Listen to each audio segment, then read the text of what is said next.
Welcome to Stuff You Should Know, a production of iHeartRadio.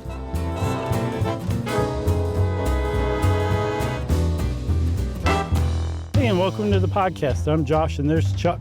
Jerry's here too, talking about her grandmother and what she did with Pop-Tarts. And it actually sounds kind of good. Oh man, my grandmother there wouldn't have been a Pop-Tart anywhere near her house. Oh no, she was like that, huh? Well, one of them. My one more, one was sort of the modern grandmother, my mom's mom. Mm-hmm. They had like TV and stuff like that, and a VCR. But Granny Bryant, my dad's mother, was very old school, sort of rural Tennessee, and like she didn't have a television, she didn't have anything like a Pop-Tart. Right. She's like, if I didn't can it, you're not going to eat it. Yeah. She just kind of had the big jar of grease on the stove that like she never bought oil in her life. She just kept reusing the same stuff. Man, I'll bet that tasted good though. Yeah, Granny Bryant, the best. Well, that's funny you said that one of your other grandmother, your mom's mom, was modern. Yeah. Because that's actually, some theories say that is what Pop-Tarts grew out of, that there was this huge shift in the 60s, usually pointed to as second wave feminism, where women began to essentially say like this whole traditional housewife thing is basically domestic servitude, and I'm not down for it anymore.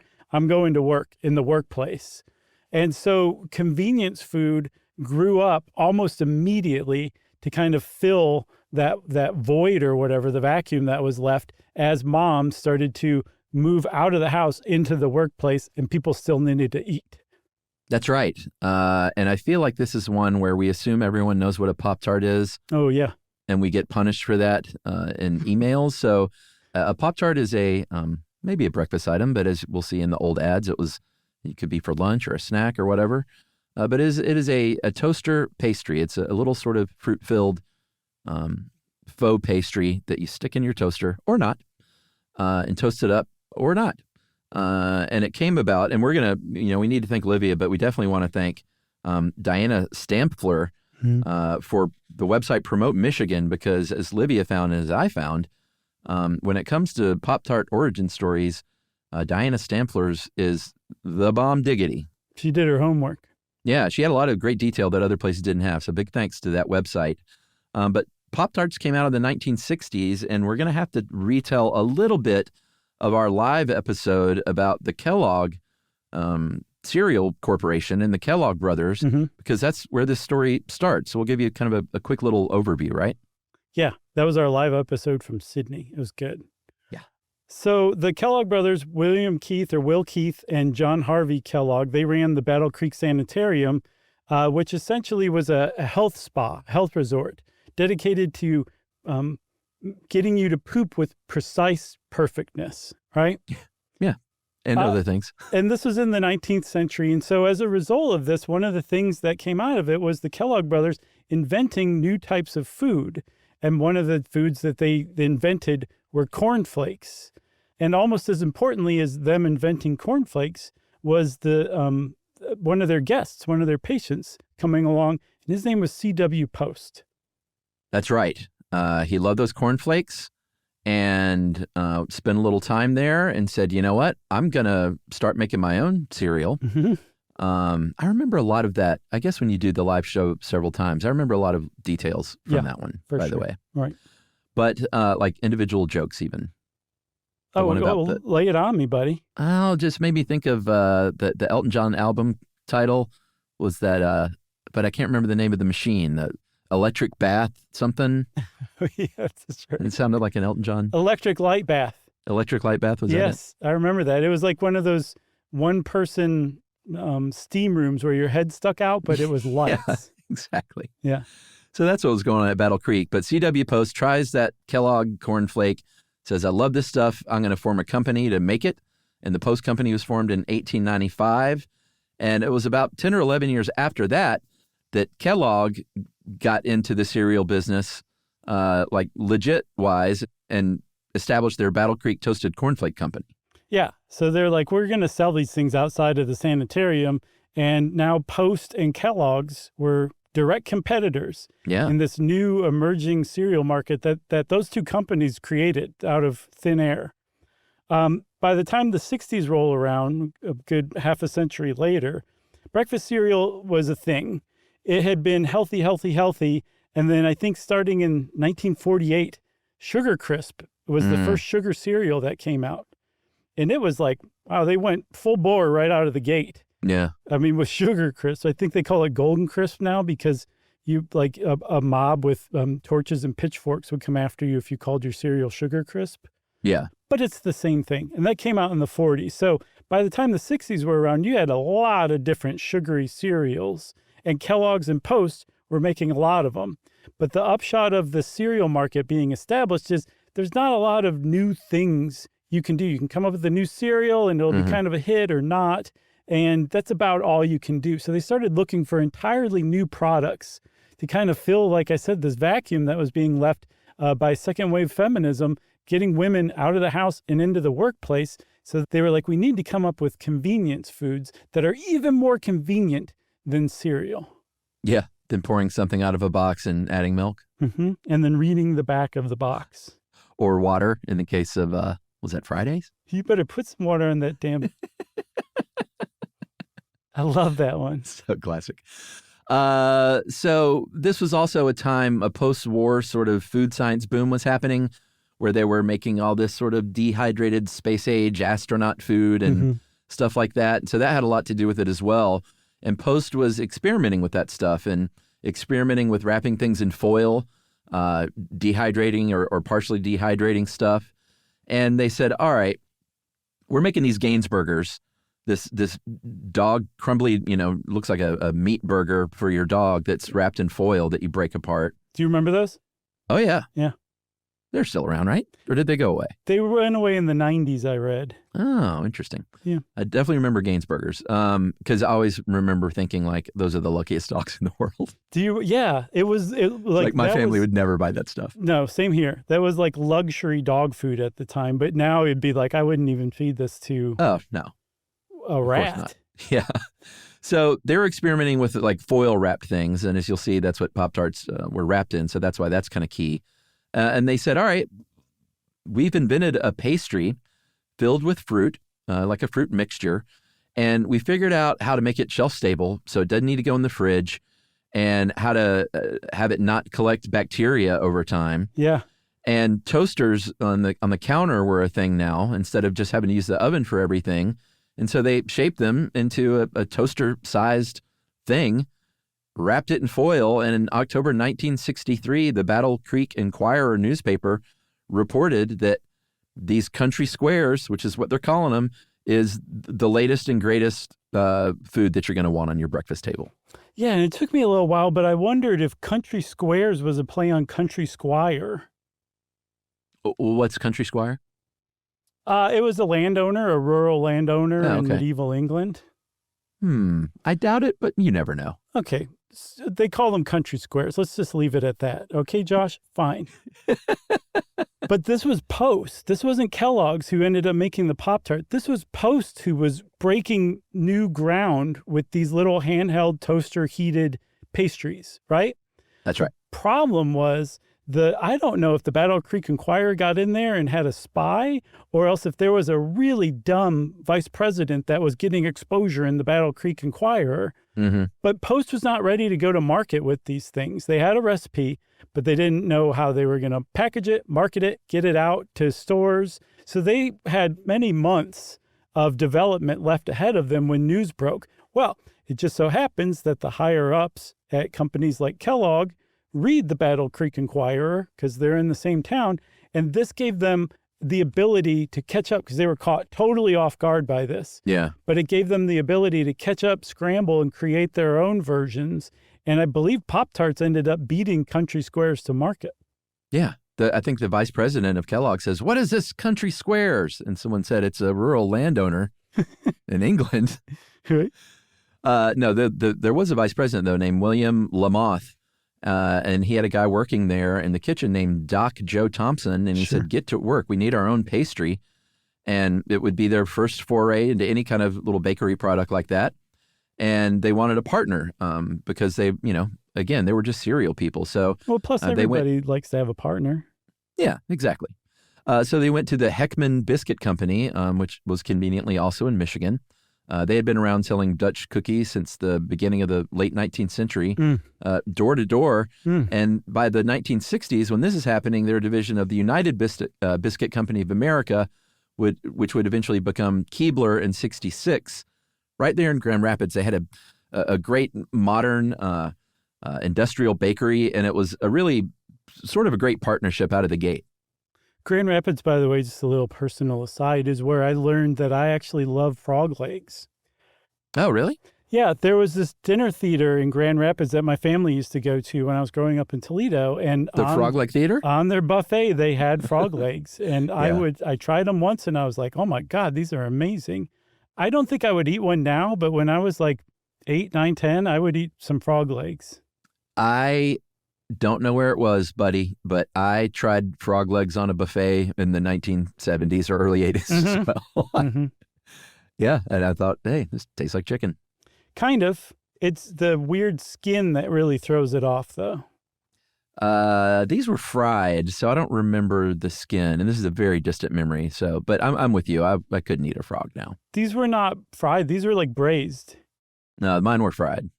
So back to, thanks for indulging me. Sure. So back to the Heckman Biscuit Company. At the time, they were making stuff like macaroons, butter cookies, vanilla wafers, windmills, ginger snaps, all your favorite like old-timey cookies this company was making. And to make all this stuff, they had just a really knockout dynamite production facility. So it was a good idea to go to them. Apparently, the Heckman Company wasn't fully on board with this, but there was a guy named William Post, no relation to the Post cereal company, who was did work for Heckman at their Grand Rapids factory. And he's like, I'll do this. I'll take this project on. Yeah, and it wasn't an official thing. I think it was a handshake agreement at first. They started, testing out versions, giving them to their kids to try, of course, which is sort of the usual story when food science is involved. And Dan, I think the son of William Post, again, supposedly no relation. Quite a coincidence, though, don't you think? It is quite almost suspicious. Yeah, I agree. But little Dan said, they taste like cardboard. And they said, all right, let's go back to the drawing board. And he said, well, these explode when you put them in the toaster, Dad. And they said, all right, well, let's poke some holes in it. Like, how you score a pie for the same reason that you bake in an oven.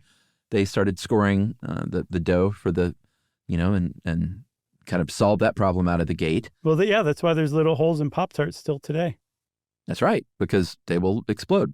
It's true. Fruit expands, I guess, or fruit-like stuff. And they initially set on, as Daniel Day-Lewis would say, fruit scones. The rest of us would say fruit scones.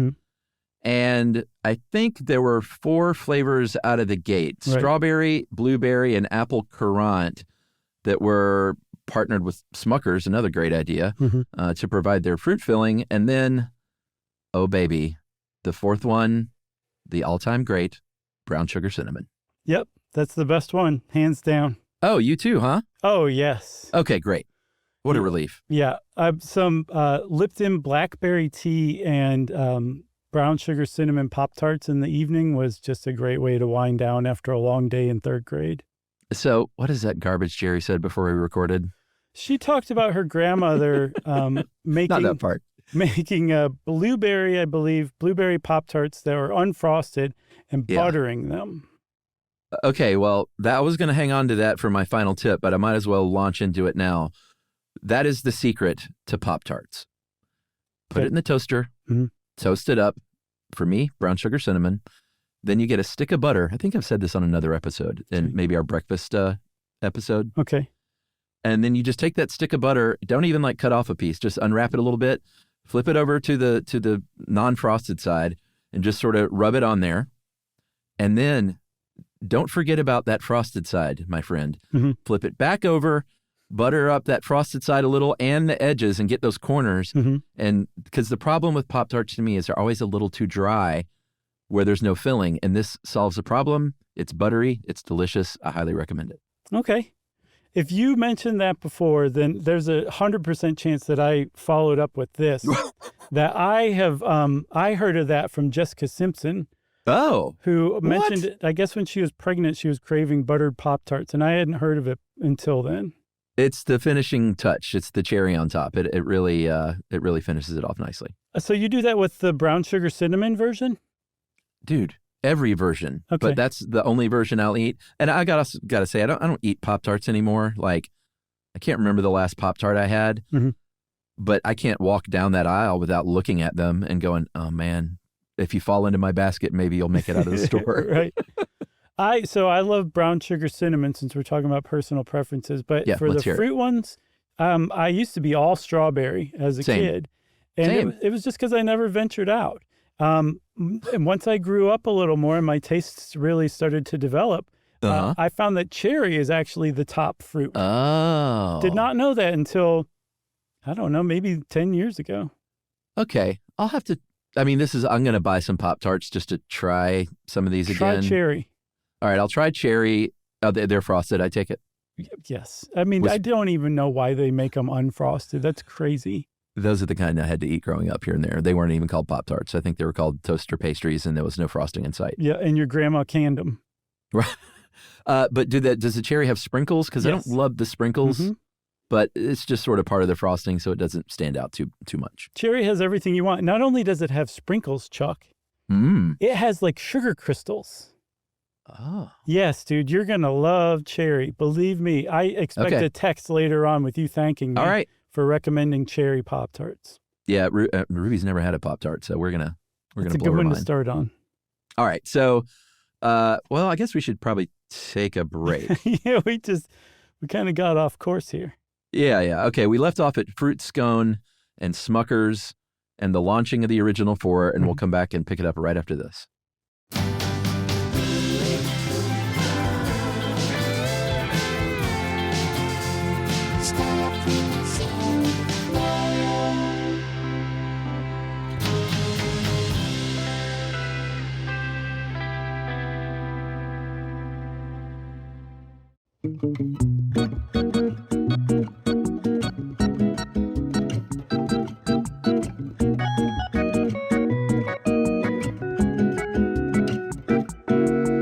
Learning stuff with Joshua and Charles. Stuff you should know. Okay, Chuck, so those original fruit scones, the prototype, the Pop-Tart, I guess you'd call it if you're a weirdo, they were not exactly what you'd recognize as Pop-Tarts today. I think if you put them next to a Pop-Tart, it wouldn't be like, night and day. But one of the big differences was the fruit scones had a diagonal score going across them. Not quite from corner to corner, but a little more in the middle. And you could kind of break them in half. Yeah. Like you would have like a grilled cheese sandwich kind of cut like that. Yeah. And none of these first ones were frosted either, we should point out. No, it took years, a couple of years, because all of the frostings that they came up with initially essentially either melted or caught fire in the toaster. So they did not have the frosting out of the gate yet. But one thing that Pop-Tarts still are, that was part of the initial rollout, was they're packaged together, 2 per package. And the reason why was just simply cost cutting. Like if they had individually packaged each Pop-Tart, it would have cost them a lot more. But it also makes me wonder how many people over the last like 60-something years would have only eaten one Pop-Tart if they were individually wrapped. Fools. Because you open the package, you got one, what are you going to do? Like roll up the other one? You can't. The foil is designed, I'm sure, to tear open in ways that you can't reseal it. So you have to eat both of them essentially. Yeah, I was a little disappointed to know it was a cost-cutting measure because I was just like, I thought someone, Mr. Post decreed from on high, they shall be eaten 2 at a time. Well, that's actually the serving size if you read the back of the box, which is nuts. Because you could, if it were just individually wrapped, you could say 1 Pop-Tart is a serving and people would be used to that. Yeah, true. Those first Pop-Tarts too, they were a little more rounded on the corners, not quite as squared off. Unrecognizable. And honestly, they look delicious. Even unfrosted, it looks more like, and I know this is an ad. I sent you and Jerry like an old ad from the 60s, but and ads are made to make the food look beautiful, but it looks way more like a pie than what they have out today, you know? Yeah, like the edges are way more like a pie crust. Yeah, it looks kind of crimped or whatever. Mm-hmm. Yeah.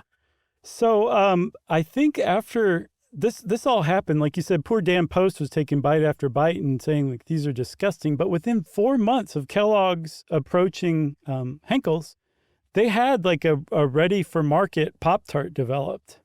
Yeah, or fruit scone. Yes. They changed the name, I think, pretty quickly to Pop-Tarts, which I never knew this. This was a play on pop art, which is a big thing at the time with, Andy Warhol and his factory. Mm-hmm.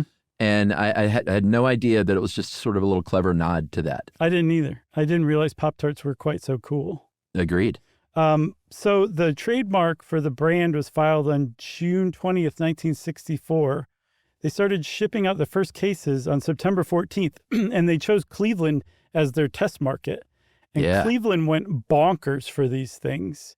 I saw in the first 2 weeks, they sold 10 million boxes of Pop-Tarts. Oh, my God. By December 30th, so just a couple months. Wait, 10 million boxes? Yes, 10 million boxes of Pop-Tarts. So they started shipping them in September. By the end of the year, they had to run an ad saying, hey, sorry we ran out. We didn't think you guys were going to be this into it. We're working literally around the clock to get more Pop-Tarts out to you. And by the end of the year, they had made 1 billion Pop-Tarts and were selling them like hotcakes, but more like hotcake flavored Pop-Tarts. Yeah. And so if you're wondering, like, well, what about Post, who sort of invented this? They weren't first to market. They finally released their country squares. And they quickly were like, well, that name stinks. So they everyone's getting us confused with rural landowners. Right. So they rebranded them to Toastum Fruit-Filled Pop-Ups. Sold that off in 1971 to Schultz and Birch Biscuit Company. Mm-hmm. They still make those. I think they're still the same name even. Toastums. Yeah, and there've been different, sort of, like I said, I grew up with this sort of cheap version. I think they were called toaster pastries. Mm-hmm. Nabisco had one called Toastettes that they finally stopped selling in 2002. Pillsbury, I will say, the toaster strudel, when it came out in 1985, was a pretty big hot item, I remember. Yeah, because it was a unfrosted Pop-Tart, much more pastry, like flaky pastry than a Pop-Tart is. But the gimmick was that came with frosting separated, so you put frosting on it. And I was crazy also for these. Squeeze it into your mouth at the end. Exactly, yes. And I was crazy for these things. And I guess I got a bad batch or something once, and I got sick off of it. And now just seeing those two words together makes my stomach turn. No way. Yes, I would. I couldn't eat. I couldn't be in the same room as a toaster strudel again. That was like me with beef jerky for a solid 10 years. You poor bastard. I know. All right, so they keep developing these things. The very first ones was just the pastry and the filling. They added that frosting in 1967. Like you said, once they came up with one that wouldn't slide off and kill your house, basically. Right. The first frosted ones were Dutch apple, Concord grape. Boy, that sounds good. Raspberry, that sounds good. And, of course, brown sugar cinnamon. Then they added the sprinkles the year after that. And since then, they've just been coming up with kind of new crazy flavors, sometimes, obviously, special editions, co-branding, and just trying new things. Yeah. So just to kind of put this into perspective, they, out of the gate, remember, Post was supposed to be the first to do this. Pop-Tarts just destroyed Post and everybody else so much that I think that they have something like 80% of the market share for that kind of product. In 2014, the Wall Street Journal reported they had growth in sales. So every year they sold more than they had the year before for 32 straight years. Wow. And that in 2022, they sold 3 billion Pop-Tarts. Boxes or individual tarts? I don't know. If you put it like that, then it's probably individual Pop-Tarts. So I'm going to go back and revise my thing about that first year to 1 billion Pop-Tarts, which is still impressive. Yeah. I mean, once you get into those kind of numbers, you're kind of splitting hairs, Yeah, it's true, man. Thanks for saying that, because I was feeling pretty down about myself for a second. No. You're great. So in 1968, one of the little side products they made was called, and this is Kellogg's, called the Danish Go Round. They were trying to make it look more like a Danish, like a real Danish, because at like little ladies' garden parties and stuff, it's like, why make a Danish when you can just buy these? Right. They didn't do so great. They crumbled up a lot, so they replaced them with the Danish rings in 77, and then just got out of the Danish market in the 80s. Yeah, which is kind of sad because Danishes are great. Yeah, the cheese Danish. Yes, I think that's probably my favorite too. Yeah. In 1971, they're like, okay, we've got this whole Pop-Tart thing down. Let's see what else we can do with this thing. And they came up with Presto Pizza, which is a bad idea. It was a pizza version of Pop-Tarts. And they put it in the same box and everything. The problem was that there was not enough sauce and too much dough. Not anything else is the problem with it. It was just that it was too doughy. And so it went away pretty quick. But it was a good attempt, I guess. Yeah, when I said it was a bad idea, I think it's actually a great idea, but you can't get enough sauce and cheese and whatever in that form to make it like we make these when we go camping with pie irons. You ever heard of pie irons? Sure. Oh, you have? Yeah. Oh, like okay. a hand pie iron, right? Yeah, you take 2 pieces of bread, you butter up the little iron, and then it's hinged, and you put, we put pizza sauce and pepperoni and cheese, and you squeeze them together, and then you bake it over a campfire. And that's thick enough to where you can actually have enough stuff, but a Pop-Tart's just not thick enough. Well, plus also now today, if you came out with that, everybody'd say, this isn't like a Hot Pocket, so what's the point? Yeah, good point. But I'll bet it burned your tongue like a Hot Pocket if you ate it too soon. Or a Gino's pizza roll. Is there anything that can burn a tongue worse than a Gino's pizza roll? Because you eat them too soon. You can't wait around for them to cool off enough. Yeah, that's a garbage food that I wasn't allowed to have much, and we don't have at our house. But at Ruby's pool party this year, I just needed something easy to put in the oven to make for a bunch of kids, and I got freaking pizza rolls. What'd you think?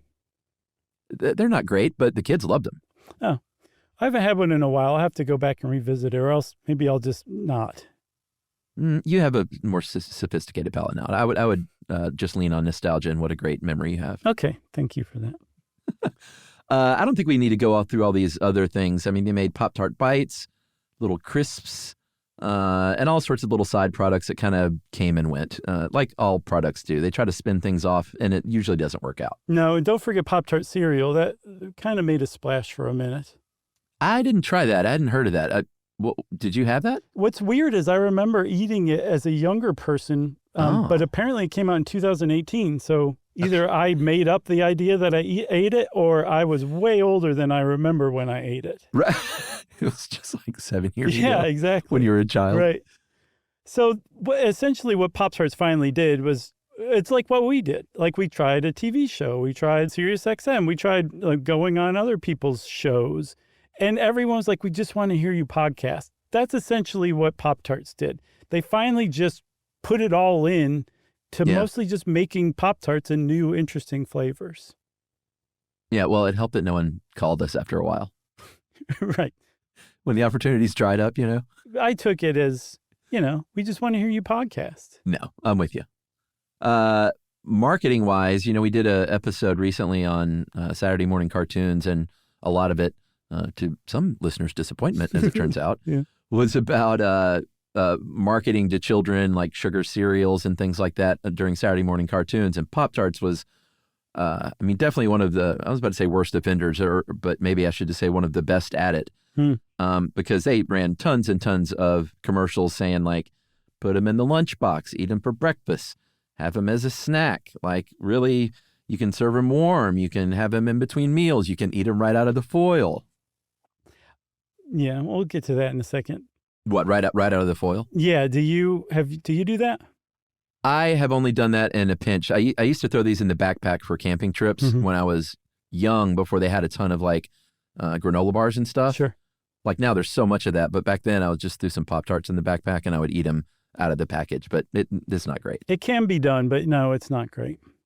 What I do then is I tear off the edges, so I just have the frosted center. Oh, yeah. And you leave the edges to nature? That's right. To the wolves tracking you? Yeah, exactly. So they did come up with a mascot for a very short time, which is weird because this is exactly the kind of brand that would have a mascot, right? Yeah. But they ditched Milton the Toaster pretty quickly when they debuted him in 1971. But they continued on, like you said, advertising. Like any time you watch Saturday morning cartoons, they were on. After school cartoons, they were on. Like if you were a kid watching TV, you probably saw a Pop-Tart commercial. Yeah, I looked up Milton the Toaster, and I remember Milton the Toaster. So I don't know if it was reruns or what, but I remember seeing Milton firmly in my brain. Mm-hmm. I think these days they adopted a slogan called Crazy Good. Yeah. And they've been running since sort of like 2004, all kinds of ads under the Crazy Good banner. And I think they ran one from 2004 to 2008 that supposedly increased Pop-Tart eating in 10 to 12-year-olds by 28% in 2005, which is a pretty big uptick for kids in Pop-Tarts. For sure. Speaking of their ads, though, I don't remember Milton at all, but I do remember this one that I cannot find on the internet. But it goes, pop, pop, pop, pop, my feet can't stop. Pop, pop, pop, pop, Kellogg's Pop-Tarts. I don't remember that one. There was also, I made that up too when I was eating Pop-Tart cereal in 2018. There was also a campaign called So Hot They're Cool, and another one called Snackula. So if you're a millennial or Gen Xer, like that pretty much covers you. And then it seems like Gen Z was getting the Crazy Good campaign, which is still around. Okay. But it's like these crudely drawn Pop-Tarts, and they like kill each other to eat one another kind of thing. It's just weird and bizarre and off the wall. Interesting. Well, they took over the Citrus Bowl, the college football game played in Orlando a couple of years ago. It's now the Pop-Tarts Bowl, and I think it'll be in its third year on the next one. Mm-hmm. And they have, these interesting tie-ins where they have 3 different mascots, and the MVP of the game picks the mascot. So, they're tying in stuff like that. They say it's kind of fun. I think they like to tout their just sort of out-of-the-box thinking as far as marketing goes. And we should also say they spun that Pop-Tarts off from Kellogg into its own company. A lot of times food brands will do that. So Pop-Tarts, along with a few other things, was spun out into a company that sounds straight out of the movie Gattaca. It's called Kellanova. It is kind of unsettling for some reason. But that Pop-Tarts Bowl, the MVP doesn't just pick the mascot. He picks the mascot to kill and eat. And they have like a giant Pop-Tart that's, I think, 73 times the size of a regular Pop-Tart. Mm-hmm. And for a little while, they sold it for $60. They called it the party pastry. Just a giant. Like that's a really good price. I thought so too. It seems like a real value. I mean, I saw a picture of this thing on a kitchen table, and that's cheaper than a decent birthday cake. Yeah, I mean, let's say you have an 8-pack of Pop-Tarts. Well, they're sold in 6s, though, right? I think they're sold 6, 8, 14, a million. There's like a bunch of different ones. 24, I'm pretty sure.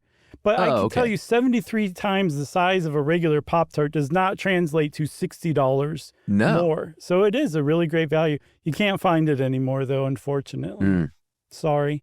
If you're a thrifty type and you buy one big party pastry and cut them into individual Pop-Tart size shapes and then pack them away in the freezer, you can't do that anymore. Ooh, I bet that centerpiece is so good. Yeah, I'll bet it is too. Have we taken a second break? I don't think so, man. I think we should now. All right, we'll take a second break and talk about everybody's favorite topic, health and safety, right after this.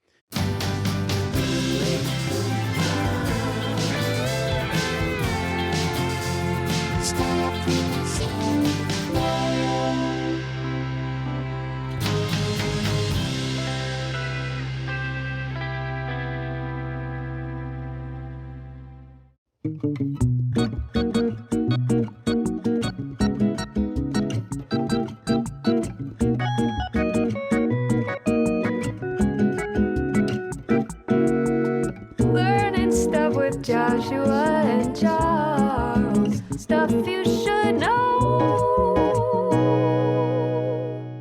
All right, so we kind of made a joke earlier about the frosting sliding off and burning your kitchen down. I didn't find where it had ever burnt a house down, but over the decades, there have been a lot of reports about Pop-Tart fires.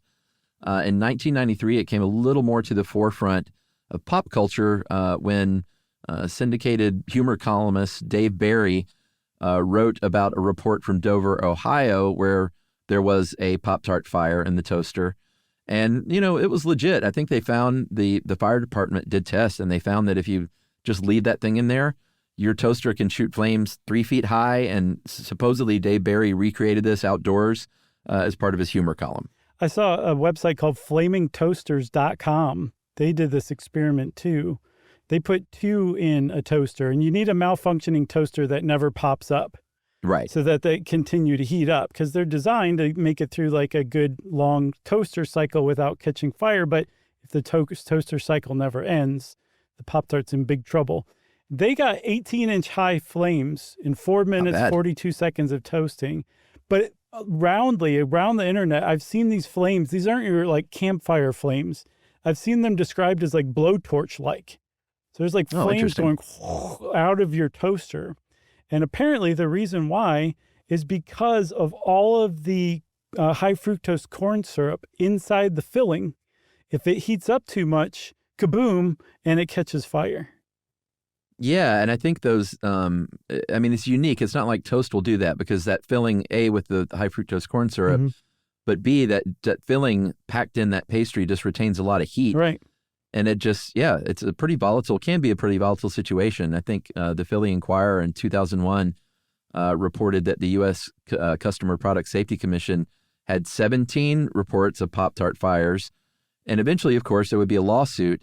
In 1995, Pop-Tart settled. The plaintiff's attorney apparently threatened, I don't know if it was in jest or not, to call in Dave Barry to go to trial. And Pop-Tart said, we'll give you $2,000. And they said, $2,500. And Pop-Tart said $2,400. And they said, deal. $2,400. Right. I guess. And then the attorney took like 2,000 of that. Yeah, probably. So one of the things that Pop-Tarts also gets, bounced around for is because they're just not healthy in any way, shape, or form. Yeah. So unhealthy that there was another, it wasn't a lawsuit, but they got pressure from this Children's Advertising Review Unit to remove the phrase "made with real fruit" from its packaging. Yeah. Because the amount of fruit in it is so paltry that they don't even have the right to say that on their box anymore. And the reason why is because, serving size is 2 of, say, frosted strawberry Pop-Tarts, 370 calories, 31 grams of sugar, 8 grams of fat. But here's the healthy part, 1 gram of fiber, and 4 grams of protein, which can only be explained as accidental. Yeah. A byproduct. I wonder if on the nutritional thing, it also accounts for added butter. Right. With butter, 1 million calories. You mentioned the fruit content. I think in 2021, there were 4 plaintiffs that filed a $5 million class action suit that said, hey, this is false advertising. You got pictures of strawberries on this thing on the box.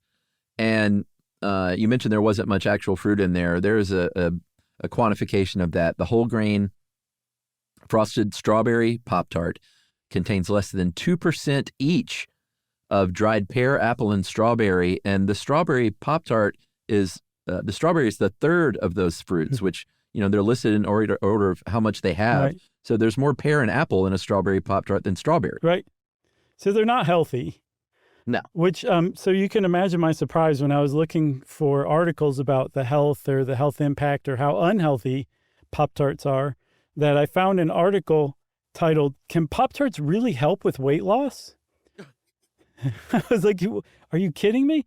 And if you read the article, 6 paragraphs in, they're like, no, absolutely not. It can't help with weight loss at all. Clickbait. But it kind of underscores this trend that I've noticed just in the last couple of months, Chuck, of just a slew of long tail, which means like really, really specific articles, clearly written by AI.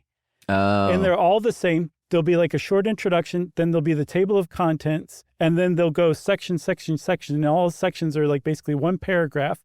They're totally convoluted. The sections will repeat themselves. They're often giving contradictory information. It's just crap. And it's essentially the dead internet theory finally come to pass, where it's just AI writing articles for other AI to be trained on. And we humans have just been pushed to the side and given articles with the clickbaity titles, "Can Pop-Tarts really help with weight loss?" Emily bought a AI book by accident off Amazon. It was a pottery book, and she got it, and she was like, wait a minute. She's like, this isn't a real person. And she tried to look up the author. It didn't exist. Wow. Yeah. Obviously returned it and was, not too happy. But and the AI was like, man, I thought that was a sale. I do want to circle back, though, to that lawsuit, the class action lawsuit.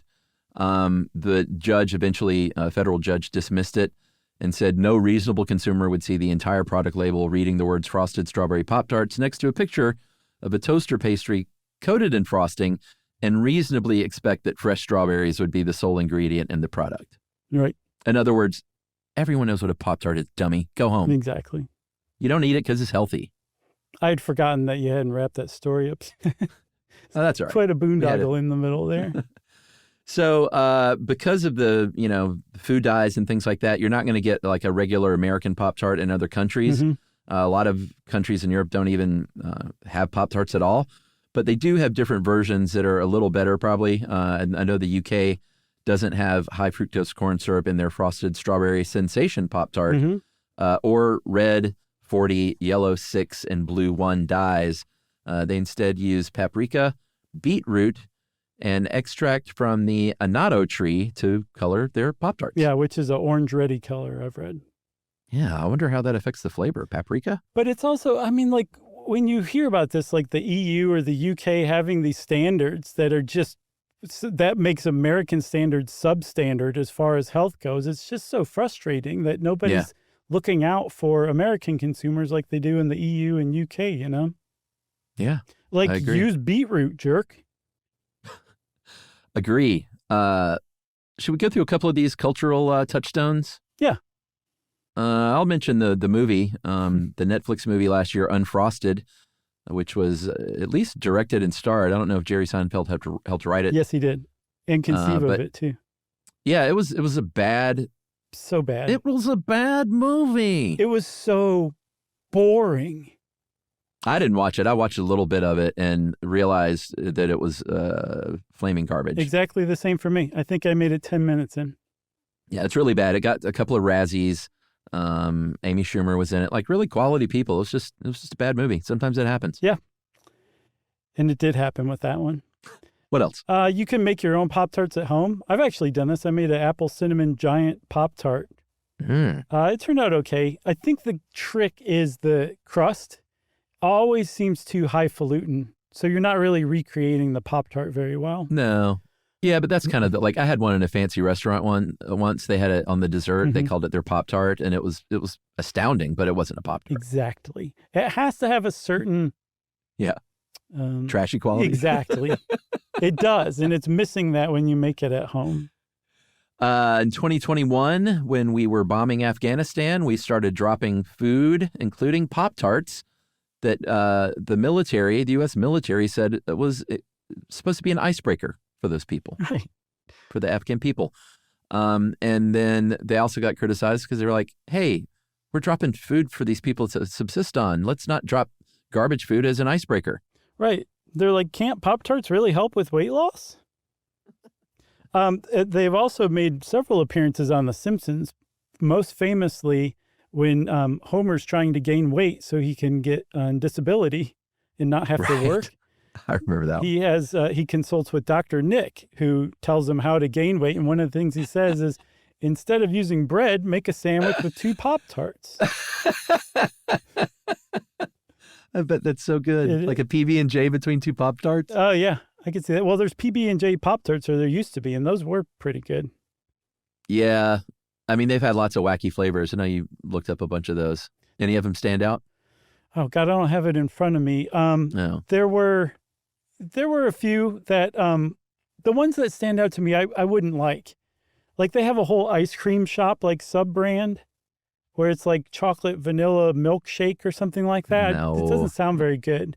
No. There's like a co-branded Orange Crush one, A&W Root Beer. There are a couple that I've tried that sounded good that I didn't really like Sugar Cookie, which is a seasonal one in the winter. It wasn't as good as you'd think. What was the filling? It was like a chemically sugar cookie pasty dough. Okay. It just should have been better than it was. But there's a gingerbread one I haven't tried, and I would like to try that one. But I think ultimately for me, you just go back to like some of the originals. They're just time tested and they're so good. Like cherry or blueberry or strawberry or of course brown sugar cinnamon. Agreed. It just hit me. They should partner up with Biscoff because they make that Biscoff butter. Mm-hmm. I bet that would be pretty good. I'm really surprised they haven't. And a couple of these, we have some stats at the end, and a couple of these stood out to me. I think there was a 2024 household panel survey. Yeah. The ones that stand out to me are the reasons for people buying Pop-Tarts here these days. Mm-hmm. 56% said convenience, Sure. and 30% said it brings back childhood memories. Ostensibly good memories. Yeah, of course. And then the other one that stood out was 72% of Pop-Tart buyers said they ate them themselves. And these were adults, and 54% said other adults in the house would eat them, and only 25% said they were for their kids. So it seems like Gen X is buying and eating these Pop-Tarts. Yeah, themselves. Mainly. They're keeping them for themselves. Yeah. One that stood out to me is 44% of Americans surveyed said they eat them at least once a week, and 9% eat them every day. That's a lot. That is a lot. The other thing that was really surprising is 12% of people put them in the refrigerator or freezer and then eat them cold. Ugh. I've never even heard of that. That sounds like madness. And then one of the other things, Chuck, did you see the thing about the mystery Pop-Tart? No. So they came up Mr. T? Close. Replace the T with the knee. Get rid of all the gold in the mohawk. Replace it with a Pop-Tart that has a mustache and sunglasses and a hat, like a mystery person. And you've got the mystery Pop-Tarts. It was a campaign they ran in 2021. And it was like the full shebang. Like there's a QR code and you can go online and guess what the mystery flavor was. Oh. It was roundly hated. It found disgusting. Someone guessed it was Cheez-Its. Someone guessed it was a Swiss cheese Pop-Tart. Someone guessed garlic and onion. It turned out it was an everything bagel Pop-Tart. And everyone said, we hate that. Get it off of our shelves. I do love everything bagel, almost everything, but I could see where that might not, because I even like that Ginny's everything bagel ice cream I thought was so good. Oh, I didn't try that. A lot of people hated it. I loved it. To me, I'd be like, no, I'm not going to waste my time with anything but gooey butter cake or the almond crisp one. Oh, as far as the Ginny's goes? Yeah, so good. Yeah, agreed. You got anything else? No, I think I gained a few pounds just doing this episode. Yeah, I can't decide if I'm going to run out and buy some more or just, leave it be. I'm going to buy some. Well, let me know. I'll live vicariously through you, okay? You know what I'll do, bud? I'll have to get the cinnamon brown sugar just because I can't not. Right. And I'll only get one other box, and I'll get that frosted cherry. Great. I'll let you know. Okay. Well, while you're doing that, Chuck, how about some listener mail action? Yeah, this is about another MTV follow-up about the show, their game show, Remote Control. Hey, guys. When I was a sophomore in high school in 1990, we had to do a project in world history about Mesopotamia. So my friends and I made our own remote control game show with quiz questions about the subject. We had a little brother be our videographer and had bowls of cereal fall on our head as if we missed the question. We had so much fun creating it. We're so proud of it. All the kids knew what it was, but I think Mr. Hall was a bit confused as to what was happening. But we got an A. Woo-hoo. Thanks for the great episode and for the amazingness that you put out into the world. I adore the show and your friendship. That is a big fan from OHIO. Go Buckeyes, Michelle. Nice, Michelle. Thank you for that one. That was a Sohio story if I've ever heard one. Agreed. If you want to be like Michelle and tell us about something sweet from your childhood that we made you think of again, we love that kind of thing. You can wrap it up, spank it on the bottom with a Pop-Tart, and send it off to stuffpodcast@iheartradio.com. Stuff You Should Know is a production of iHeartRadio.